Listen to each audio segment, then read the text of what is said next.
Hello again. I want to make a video on the New Jerusalem. I've made a couple of them already. And I want to get into just going to some scriptures. This is going to be kind of ad-libbed, and I'm not sure if it's going to be one or two-part video, but I'll try to move as quickly as I can. I'm just going to take my Bible here and some scriptures. And for those that believe that the New Jerusalem is a futuristic city that we're all to go to and is not yet arrived, I hope that this will be something that makes you think and makes you look twice at that belief.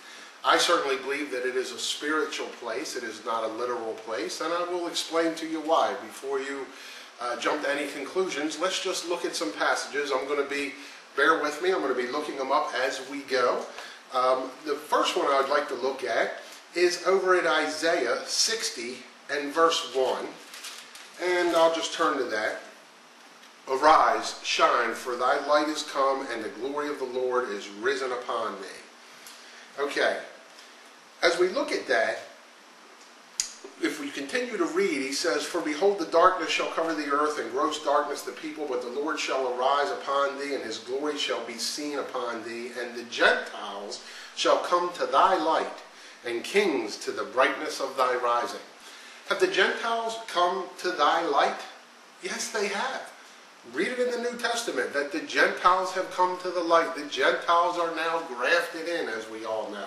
And the reason I want to point this out is because this is Isaiah 60, verses 1 through 3. Now, if I turn over to Isaiah 60, verse 18, and continue to read, Violence shall no more be heard in thy land, wasting nor destruction within thy borders, but thou shalt call thy walls salvation, and thy gates praise.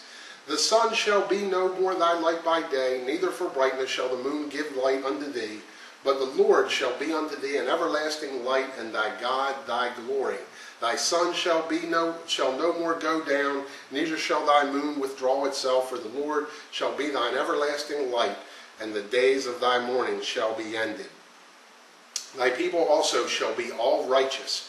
They shall inherit the land forever, the branch of my planting, the work of my hands, that I may be glorified. Now, he says, a little one shall become 1,000, and a small one a strong nation. I, the Lord, will hasten it in his time. That's the very end of chapter 60, and is obviously a reference to the New Jerusalem, where violence is no more heard in the land, the sun doesn't go down any longer. And as you look at this, there's a reason that the timing of this is important, because as we go into Isaiah 61:1, the Spirit of the Lord is upon me, because the Lord hath anointed me to preach good tidings unto the meek. This is the very scripture that Jesus quotes in the New Testament and says, today it has been fulfilled in your ears.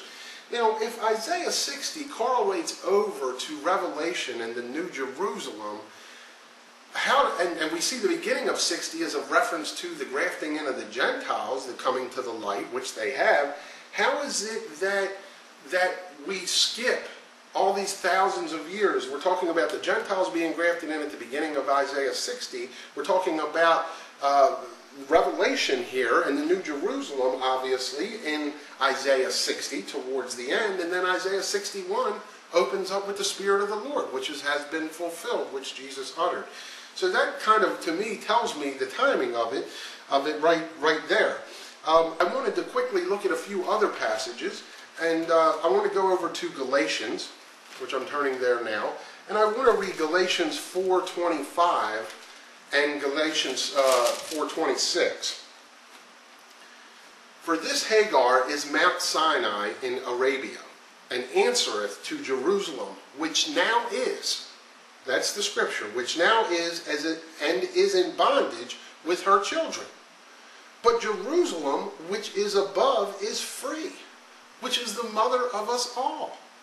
Okay, Jerusalem is above and is the mother of us all. It's not a literal city. And I'll show you that further.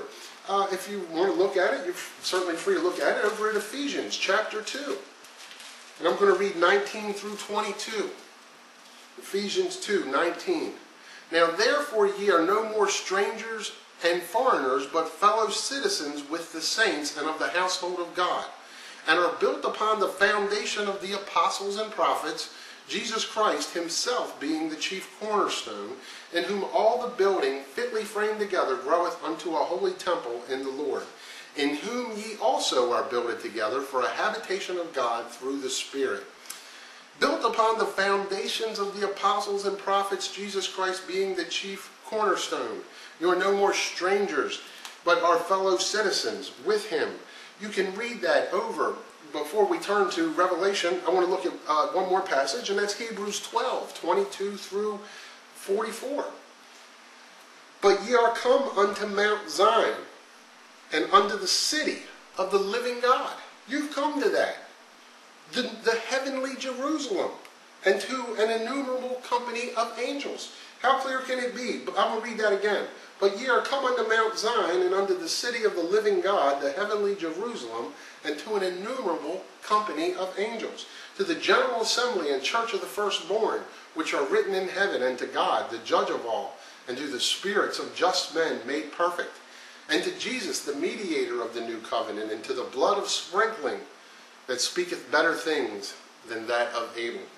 You have come to that new Jerusalem, that city which is above. I want to read over here in Revelation 21.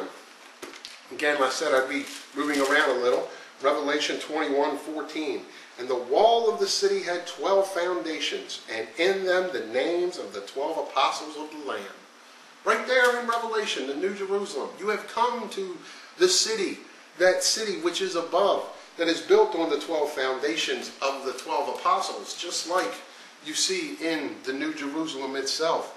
As you read Revelation 21, verse 1, and I saw a new heaven and a new earth, the first earth were passed away, and there was no more sea. And I, John, saw the holy city, New Jerusalem, coming down from God out of heaven, prepared as a bride adorned for her husband. Who is the bride? The church is the bride of Christ. Everyone already knows that as far as the marriage I speak concerning the church and Christ when we read about that in the New Testament.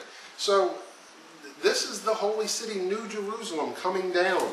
Look at Revelation 21, verse 7. He that overcometh shall inherit all things, and I will be his God, and he shall be my son.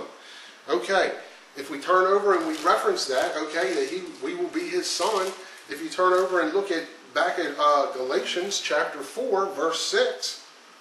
And because ye are sons, God hath sent forth the Spirit of his Son into your hearts, crying, Abba, Father. Because ye are sons, we are already sons. Already this is the case. Turn around and look in Romans 8:14, if you would. Again, bear with me because I'm flipping through. Romans 8:14. For as many as are led by the Spirit of God, they are the sons of God. We are already the sons of God. Looking over here, I want to point out at Revelation 22, verse 2. In the midst of the street of it, and on either side of the river, was there the tree of life, which bare 12 manner of fruits, and yielded her fruit every month, and the leaves of the tree were for the healing of the nations. Go over to Ezekiel 47. One second. Ezekiel 47, verse 12.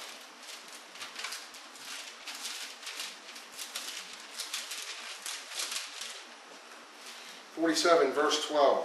By the river upon the bank thereof, on this side and on that side shall grow all trees for meat, whose leaf shall not fade, neither shall the fruit thereof be consumed. It shall bring forth new fruit according to his months, because their waters they issued out of the sanctuary, and the fruit thereof shall be for meat, and the leaf thereof for medicine.